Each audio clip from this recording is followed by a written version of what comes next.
आपण एक्झॅक्टली कुठे होत्या?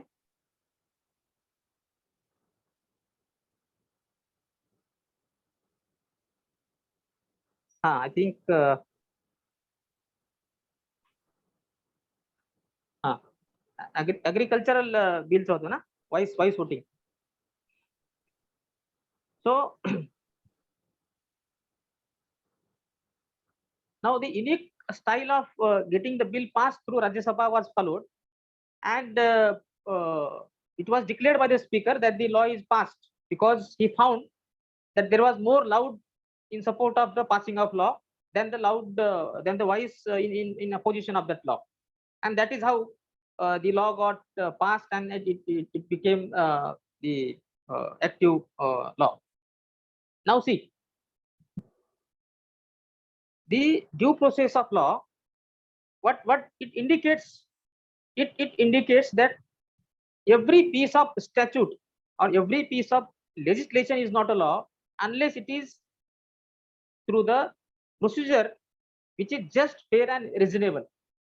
Now when we apply this to this passing of law of agricultural law, can we say that this passes the test of reasonableness or the test of due process of law?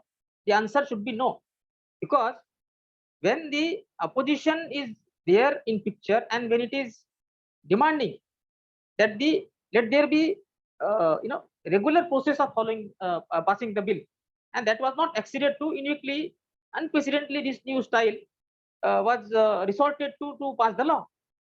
And this is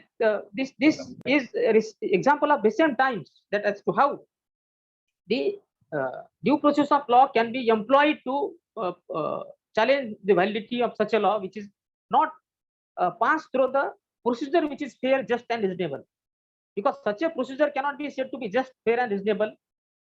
Now this is one example, this is one aspect of the due process of law. Now when the law has come into effect, whether such a law is just, fair and reasonable, that is the another aspect of due process of law. Now in order to see whether the law is just, fair and reasonable, and then whether, another third aspect is whether the procedural aspect that have been laid down in that law are also just, fair and reasonable. So there comes the, whether there is a compliance while the action is taken by the government, or when the act is implemented, whether there is a substantial compliance to the provisions of the act.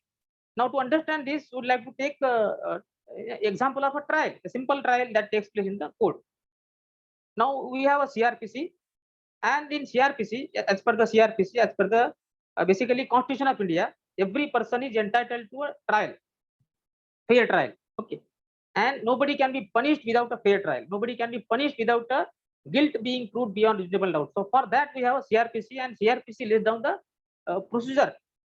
Now when a person is prosecuted, he is brought in a court, a charge is framed and it is read over to him, he will deny it, and then the court and the prosecution will go on to hold a trial. What is the trial?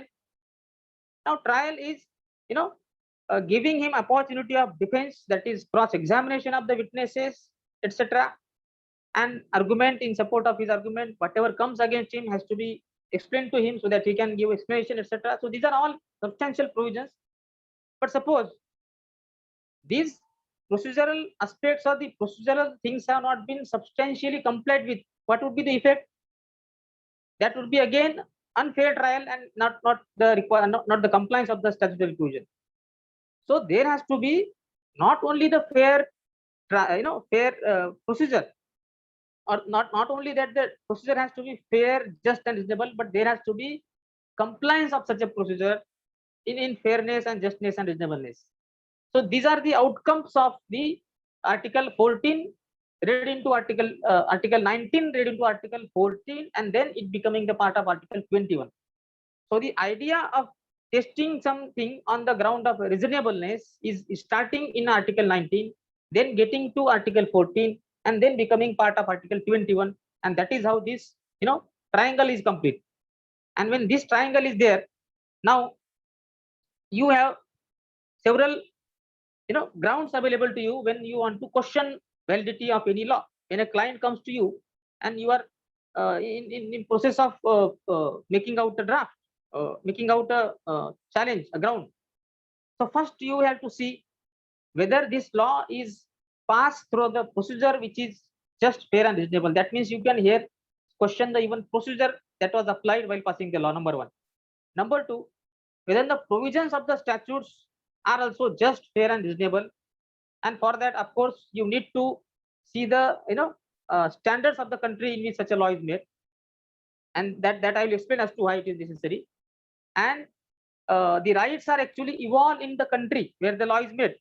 So what may be said in other country may not be exactly applicable to all country in all the circumstances. So therefore, what is the reasonable in the context of our own society has to be looked into. And then of course, whether there is a substantial compliance of all these things. Now, to explain this, there is a latest example from Singapore. People staying in Singapore and particularly Tamili people staying in Singapore used to do one festival. And in that festival, they used to carry out a long procession, and then all baja, gaja, band, etc. used to take place. And the government of Singapore declared that this was a nonsense to the other people, and therefore it will not permit it. So these kind of processions or rallies should be stopped. Some individual went to court questioning the action on the part of the government or the law of the government, which is banning that practice of procession. And he questioned that it is the religious practice that we have been doing for the years together, and therefore the government has no business to prevent me from carrying out my religious practice. And the Singapore court, the apex court of Singapore, actually decided in favor of that individual, saying that if it is a religious practice, then government has no business to interfere into that, and it declared that the people belonging to that particular group are entitled to carry out their procession because they find this, they feel that it is the religious practice. And while doing this, court made very important observation. Court declared, or court said, the Singapore court said that when we say that this particular procession is a part of Hinduism, we are not saying that it may be or it should be the part of the Hindu religion wherever it is existing in the entire globe. We are not saying whether this forms an essential part of Hinduism in India. We are only saying, and what we are holding is only limited to our country. If the people in our country, in Singapore, have been doing this for the years together, then it should be taken only for them. And we do not mean, or we should not be taken to mean that we are declaring that this particular procession is a part or parcel of essential practice of the Hindu religion. So what is relevant, or what is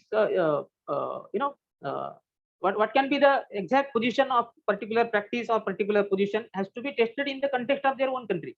So this is one example which explains that how the rights are evolving. So the religious right was evolving in that country in that fashion, and then the same may not be positioned in our country. So therefore, this golden triangle, coming back to India, is now giving us a very clear picture. The first picture with clarity is that the procedure established by law are now, of course, taken to be the due process. And the theory behind this is that, now again, let me take you to the making of our constitution. The words that we used in our Indian constitution, that procedure established by law, were actually borrowed from the Japanese constitution. Okay. Now, Japanese constitution was made after the Second World War, and that was made by the Japan with the help of the American scholars who drafted the American constitution or who are involved into Bill of Rights, etc. So these very American scholars employed the words procedure established by law in the Japanese constitution, and those very words we have adopted or borrowed in our Indian constitution. Therefore, actually, the procedure established by law mean nothing but only due process of law. This is one theory in support of this kind of interpretation. Therefore, now when our courts have held that Article 14, 19, and 21 are the same part, same position of each other, then that means the due process of law is not only applicable to the liberty or personal liberty and life, but also to other rights which are covered under Article 19 and Article 14 also. If any other fundamental right is covered by Article 19 or Article 14, then if the law that takes away such a right covered by either Article 14 or 19 can be also questioned on the ground of violation or non following the due process of law, or that law is without due process. That means the government will have to justify in the court that the procedure that was laid down for making such a law was followed in the first place. Then there was a substantial compliance of that procedure, and that procedure provided by constitution for making such a law is also just, fair, and reasonable in the first place. Then the provisions of that act are also just, fair, and reasonable. And then of course any action in exercise of the powers of such a law is also questioned. Then that action is also just, fair, and reasonable, and there is a due compliance. So the due process is applicable at the time of making law, at the time of interpreting or implementing that law, and also the actions which are taken under the particular law. Now, dear friend, these concepts are now so evolving with the day and day. Now, recently, as a result of this, the due process, the Honorable Supreme Court exactly used the word due process in recent time. That is a case where the procedure that was followed in Supreme Court while hearing the review cases was questioned, because the Supreme Court rules provided that the review petitions will not be heard in the open court, and they would be decided into the chamber.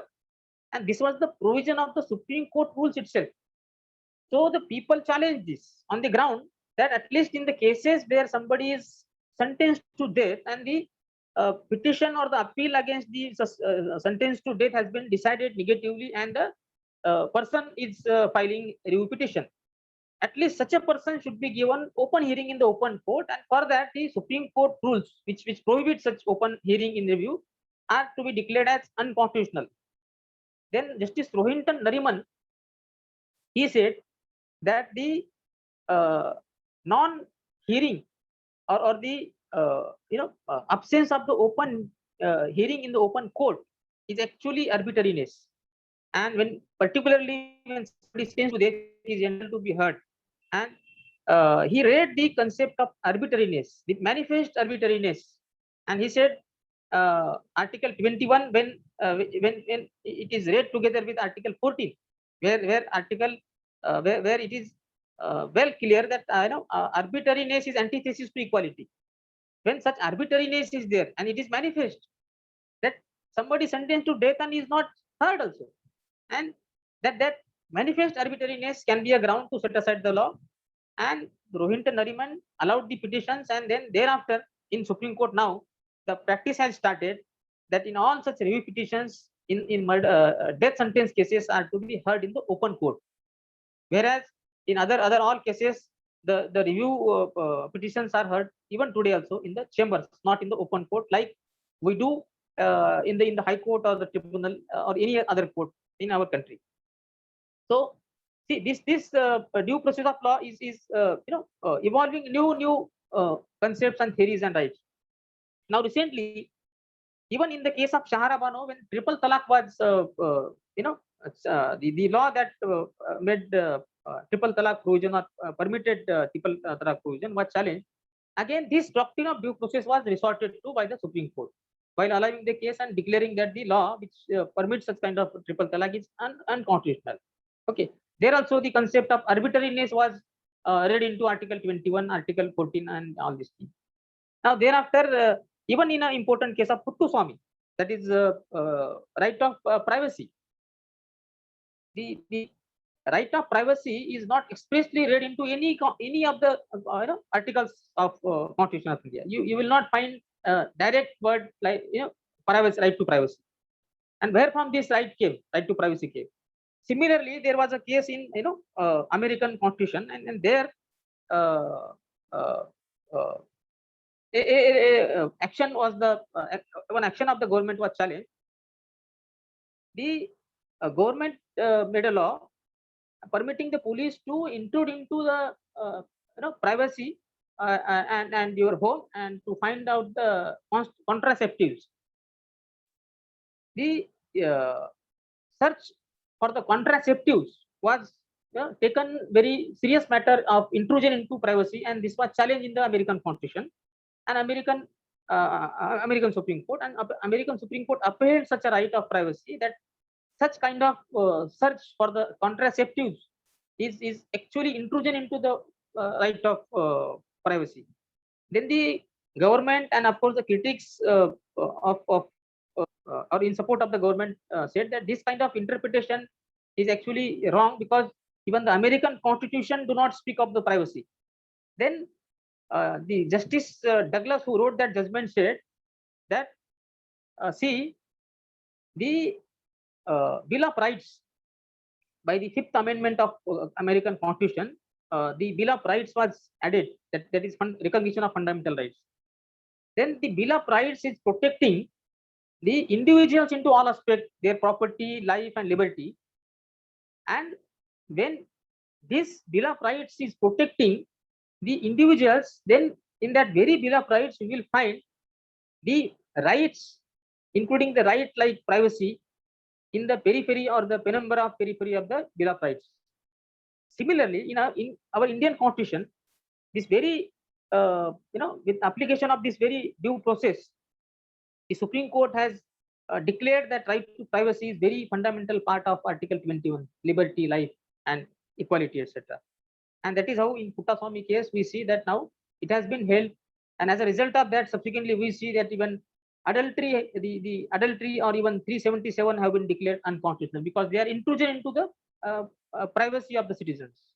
So this is the effect of the reading test of reasonableness into Article 14 and then making Article 14 as a part of Article 18. So making this golden triangle. That means, in short, the due process which was excluded was invoked, and first it was made applicable to life and personal liberty. But when Article 19 was read into Article 14, that is the test of Article 19, that is test of reasonableness, was read into Article 14. This Article 19 and 14 became one part, and when Article 14 was added to Article 41, so the due process is completely now made applicable to all the fundamental rights.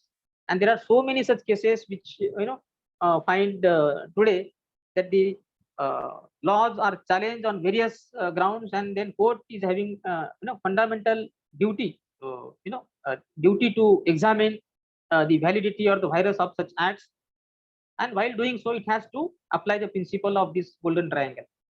So, dear friend, with this, I would like to stop here, and let us now discuss, or any of you may have questions, queries on any of these aspects. Let me know. I would like to also try to answer. Thank you.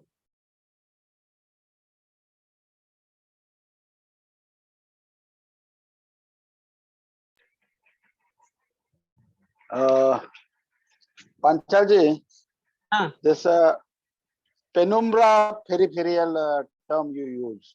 Yeah. Yes. Penumbra. Can you explain this, because it is a new? I come across with the term, but I don't know where to use, how to. Okay. Use and so in the center. Okay. See, actually, these are the words actually used by Justice Douglas. And to explain this, I would like to give an example of our Article 21 being expanded by day. Okay. Article 21 speaks only of right to life. But in Article 21, we have found so many other rights. Okay. We say that right to life does not mean an animal existence. Right to life means all that goes along with the life. That means education is also required to live life like a human being. So right to life means a dignified human life. Then similarly we see speedy justice is a right to life.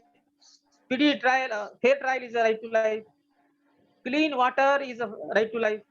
So many other rights we have read into Article 21. So this term life, we say, this term life or the words used into Article 21 are pregnant words. So they can deliver what is required according to need of time. So life means everything that is required to actually live the life. So we have read several such rights which we call unenumerated rights into our constitution. That means when we have used the word life into Article 21, we have actually meant so many rights which are required to live the life, and that is called, we have kept those things into penumbra of the peripheries of Article 21. Okay. Okay. Thank you. That means they are there. Though we may not have expressly said so, but they are there, because if you exclude them, then your life will mean nothing. Okay. So similarly, when we exclude privacy from our life, then our life, our liberty, our individual liberty, personal liberty will become meaningless. And in today's scenario, privacy is one of the most important fundamental rights. Like any other right, it is most day by day it is becoming more important. Yeah.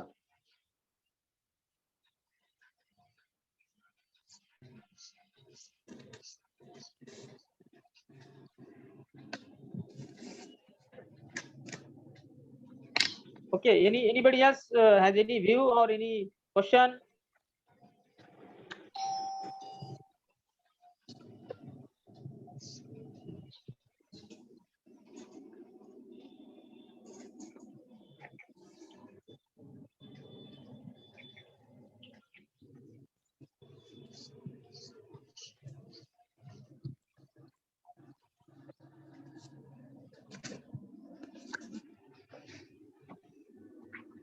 मेरे sir काही question वगैरे? नाही sir, काही नाही आहे. Okay. Today I came to know that the importance of the adultery and the privacy. Yeah. Yes, we are used somewhere in one case in High Court also. Yes. We have used this Puttaswamy's case. Yes, sir. Yeah, that is very famous case, very important case. Yes, Puttaswamy's case. Yes.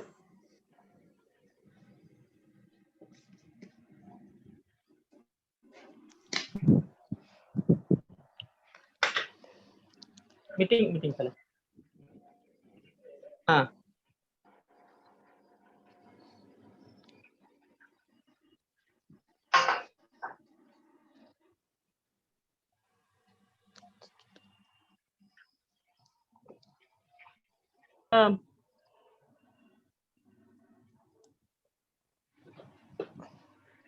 अच्छा, Vinod. Yes. I think now there is no question, so we'd like to close here for the day. Yes, sir. Yes, sure. है ना? Yes. Thank you all. Okay. Thank you, you, sir. no problem. Okay. Thank you. Yes, sir. Thank you very much, sir. Thank you. Okay. Bye. Good night. Bye. Good night. Good night all. Yes, sir.